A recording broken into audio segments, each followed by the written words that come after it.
पूर्ण विध्वंस के बाद ही नया सृजन होता है। सृष्टि का आरंभ पूर्ण प्रलय के बाद ही होता है। जिस प्रकार कोई कलाकार कैनवास पर पुरानी पेंटिंग को मिटाकर नया सृजन करने से पहले उस पर सफ़ेद रंग कर देता है और कैनवास एकदम नया हो जाता है। यह सफ़ेद रंग परिचायक है अंधकार के बाद होने वाले प्रकाश का, विध्वंस के बाद होने वाले सृजन का, सृष्टि से पूर्व उत्पन्न होने वाले प्रेम का।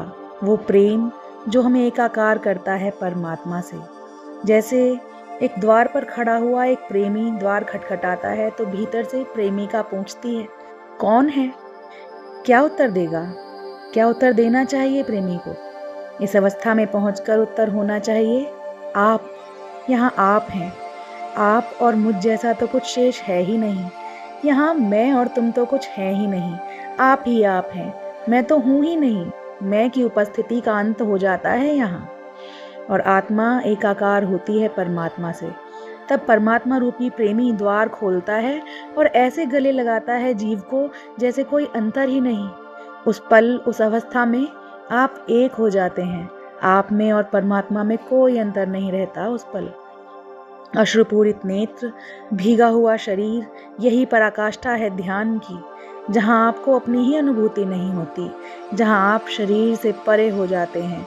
उस पल आपके मुख से जो बोल निकलते हैं वो आपके नहीं, परमात्मा के होते हैं।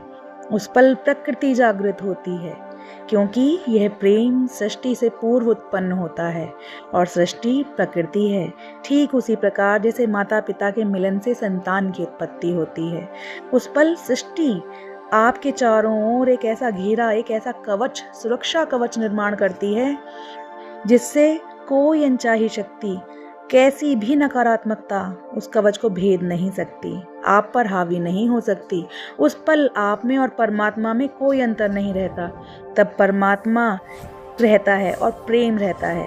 कण कण से प्रेम होता है। यही प्रेम आधार है सृष्टि का। ध्यान की पराकाष्ठा यही है। शरीर के साथ चक्रों के चक्कर में पड़कर ध्यान करने से लोग कतराते हैं। चक्करों के चक्कर में पड़ना ही क्यों है? ध्यान भवसागर से बाहर निकलने का, भव चक्रों से पार निकलने का नाम है। ध्यान इस चक्र के चक्कर में पड़कर नहीं किया जा सकता। ये भावात्मक रूप से ही संभव है।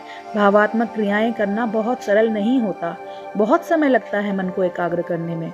मन एकाग्र करने की भी बहुत सी प्रक्रियाएं हैं, बहुत सी सरल प्रक्रियाएं हैं मन को एकाग्र करने की, जिसमें मैं अगले वीडियोस में आपको बताऊंगी कि मन को कैसे एकाग्र करें।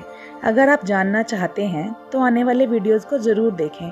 हो सकता है आप लोग इस वीडियो के बाद मेरी आवाज़ सुन ना पाएँ, क्योंकि बहुत भीड़ है वीडियोस की। अगर सुनना चाहते हैं